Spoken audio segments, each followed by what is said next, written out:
નમસ્કાર, कैसे जीतेगा गुजरात કાર્યક્રમમાં આપ સૌનું સ્વાગત છે। મિત્રો, ગુજરાત સરકાર વાઇબ્રન્ટ ગુજરાતને વિશ્વનું શ્રેષ્ઠ રાજ્ય બનાવવા માટે પ્રયત્નો કરી રહી છે, પરંતુ પ્રશ્ન એ થાય છે કે જ્યાં સુધી પ્રજાજન નિરોગી નહીં હોય, જ્યાં સુધી પ્રજાની તંદુરસ્તી વાઇબ્રન્ટ નહીં હોય, ત્યાં સુધી ગુજરાત સમૃદ્ધ કેવી રીતે બનશે? આજના આ વિષયને ચર્ચવા માટે આપણી સાથે ઉપસ્થિત છે ગુજરાતના આરોગ્ય મંત્રી અને પરિવાર કલ્યાણ મંત્રી અશોક ભટ્ટ। અશોકભાઈ, સ્વાગત છે આપનું અમારા કાર્યક્રમમાં। સૌથી પહેલા તો એ પૂછવું છે કે ગુજરાત માટે, વાઇબ્રન્ટ ગુજરાત માટે આટલી બધી વાતો થઈ રહી છે, તો ગુજરાતની જે પ્રજા છે એની તંદુરસ્તી વાઇબ્રન્ટ છે કે નહીં? ચોક્કસ છે, અને એ દિશા તરફ ગુજરાત સરકાર આગળ વધી રહી છે। ગુજરાતની આ સરકાર આદરણીય નરેન્દ્રભાઈ મોદી મુખ્યમંત્રી બન્યા ત્યારથી એક ચિંતન લઈને ચાલતી સરકાર છે, અને એ ચિંતન વૈદિક ચિંતન છે। આપણા વેદોની અંદર કહ્યું છે, સર્વે જના સુખીનો ભવંતુ, સર્વે સંતુ નિરામયા। એ જ આપણું ચિંતન છે કે રાજ્યનો એક એક માણસ, એક એક વ્યક્તિ જન્મથી શરૂ કરીને મૃત્યુ સુધી એ સશક્ત કેવી રીતે, સ્વસ્થ કેવી રીતે, અને એટલા માટે અમે આરોગ્ય વિભાગે એક સૂત્ર આપ્યું છે, સ્વસ્થ ગુજરાત, સમૃદ્ધ ગુજરાત। અને અશોકભાઈ, તમે ગુજરાતના આરોગ્ય અને ગુજરાતની પ્રજાના આરોગ્યનું ભવિષ્ય શું જુઓ છો? તમારી દ્રષ્ટિએ શું છે એમનું ભવિષ્ય? પહેલી વસ્તુ એ છે કે રાજ્યની આ સરકારે જે વ્યવસ્થા કરી છે, અને સામાન્ય રીતે જે વ્યવસ્થા છે એ જન આરોગ્યની છે। સામાન્ય માણસને દવા મળવી જ જોઈએ, ડોક્ટર એની સેવા હાજર હોવો જ જોઈએ, અને એવા સેવાઓ માત્ર શહેરોમાં નહીં, ગામડાની અંદર હોય છે।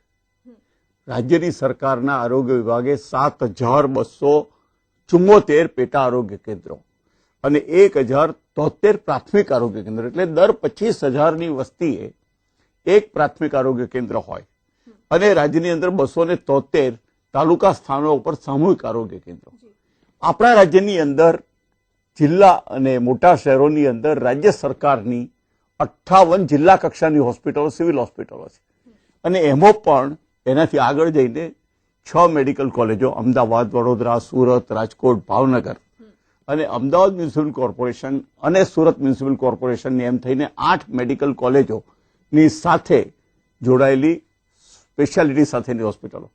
આ ઉપરાંત આપણે કેટલીક જનભાગીદારી કરી છે। તમને ખબર હશે કે અમદાવાદની કેન્સર હોસ્પિટલ, અમદાવાદની અંદર UN Mehta hospital, Ahmedabad civil હોસ્પિટલના સંકુલની અંદર તમે કિડની હોસ્પિટલો, આ બધી હોસ્પિટલોનો સંપૂર્ણ સેવાઓનો એક સરવાળો કરીએ ને તો લાગે, એટલે પ્રાથમિક પેટા કેન્દ્રથી શરૂ કરીને સુપર સ્પેશિયાલિટી હોસ્પિટલોની આરોગ્ય સેવાઓને જોઈએ ને તો સમગ્ર દેશની અંદર એને હરીફાઈ કરી શકે એવું કોઈ રાજ્ય નથી। અને એટલા માટે જ હું કહું તો કોઈ ન માનતા, 2004ની અંદર વિશ્વ બેંકે એક રિપોર્ટ બહાર પાડ્યો, અને એમાં એમ કહ્યું કે ગુજરાતની અંદર હેલ્થ ઇન્ફ્રાસ્ટ્રક્ચર્સમાં ગુજરાત નંબર 1 છે। આ હું નથી કહેતો, વિશ્વ બેંક કહે છે।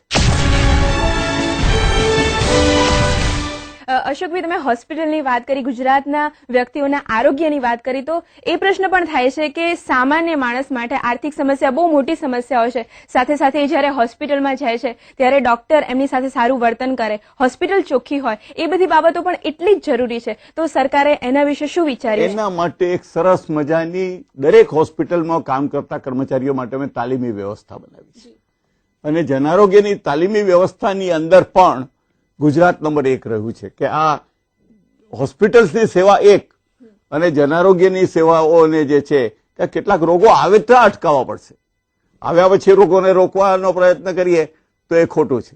આપણે ત્યાં એમાં કેટલીક સફળતાઓ પ્રાપ્ત કરી છે, હું એ સફળતાઓ આપને કહેવા માંગુ છું। અશોકભાઈ, એ સફળતાઓ વિશે વાત કરવી છે, પરંતુ અત્યારે कैसे जीतेगा ગુજરાત કાર્યક્રમમાં સમય થઈ ગયો છે એક વિરામનો। દર્શક મિત્રો, આ ચર્ચા આમ જ ચાલુ રાખીશું। ગુજરાત સરકારે આરોગ્ય બાબતે શું સફળતા મેળવી છે એના વિશે વિરામ બાદ ચર્ચા કરીશું, પરંતુ અત્યારે સમય થઈ ગયો છે એક વિરામ લેવાનો। મળીએ વિરામ બાદ। વિરામ બાદ ફરી એકવાર સ્વાગત છે कैसे जीतेगा ગુજરાત કાર્યક્રમમાં। મિત્રો, અત્યારે આપણે વાત કરી રહ્યા છીએ ગુજરાતના આરોગ્ય મંત્રી અને પરિવાર કલ્યાણ મંત્રી અશોક ભટ્ટ સાથે। વાત કરી રહ્યા છીએ ગુજરાતના જન આરોગ્યની। તો ચાલો આજની આ ચર્ચાને આગળ વધારીએ। અશોકભાઈ, તમે વિરામ પહેલા વાત કરી કે ગુજરાતનું જન આરોગ્ય ખૂબ જ સારું છે અને ગુજરાતની સરકારે એમાં ખૂબ સફળતા મેળવી છે, તો એ સફળતા શું છે એના વિશે વાત કરો। જો મારે પહેલી વસ્તુ કહેવી હોય તો ગુજરાતની પ્રજાએ આ જોયું છે, અનુભવ્યું છે, અને ગુજરાતની પ્રજાને એટલી બધી દયા આવતી હતી કે જ્યારે કોઈ મંદિરની બહાર લેપ્રસીનો પેશન્ટ બેઠો હોય, રક્તપિત્તીઓ બેઠો હોય, ત્યારે એની આંખની અંદર આંસુ આવી જાય કેટલાક દયાળુ માણસોને, અને એને 4 પૈસા 5 પૈસા કે રૂપિયો કે આનો આપતા હતા.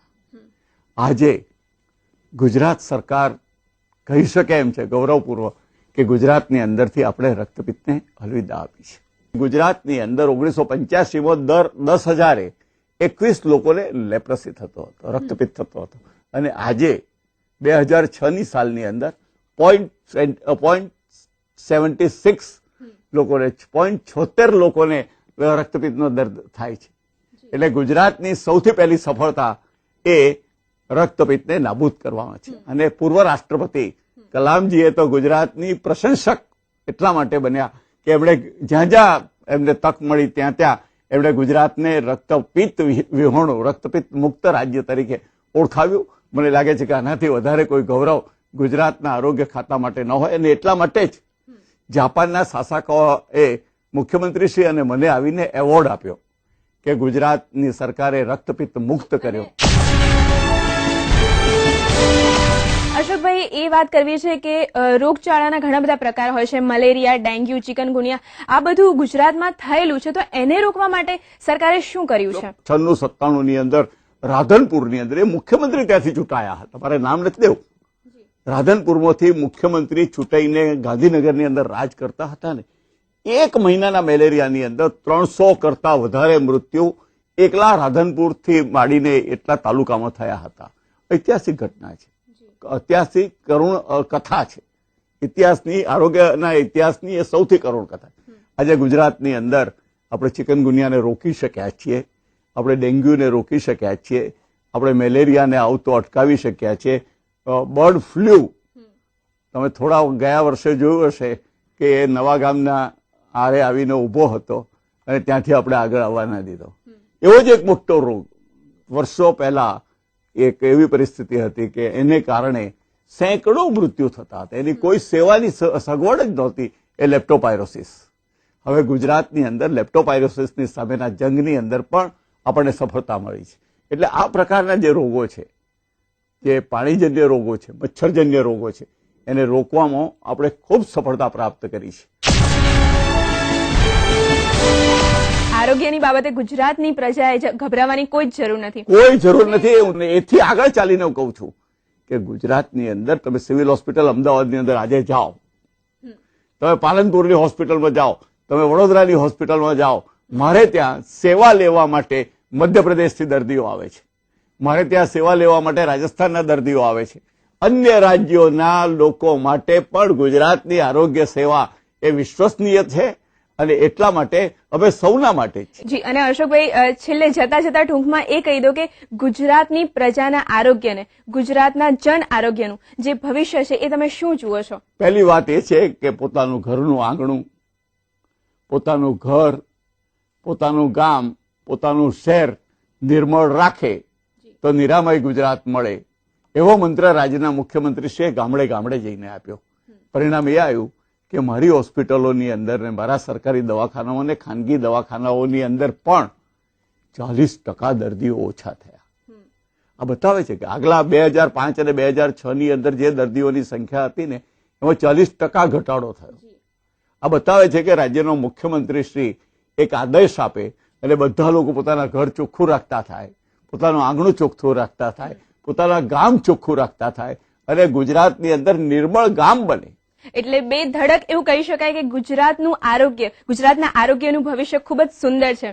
ખૂબ સરસ. અશોકભાઈ, તમે અહીંયા આવ્યા અને અમને આટલી સુંદર મજાની માહિતી આપી, અમારી સાથે આટલી સુંદર ચર્ચા કરી, એ બદલ તમારો ખૂબ ખૂબ આભાર. દર્શક મિત્રો, સમય થઈ ગયો છે છૂટા પડવાનો, પરંતુ એ વાયદાની સાથે છૂટા પડીએ છીએ કે ફરીથી આવા જ એક નવા વિષય અને નવા વ્યક્તિની સાથે મળીશું. ત્યાં સુધી અમને રજા આપો. નમસ્કાર.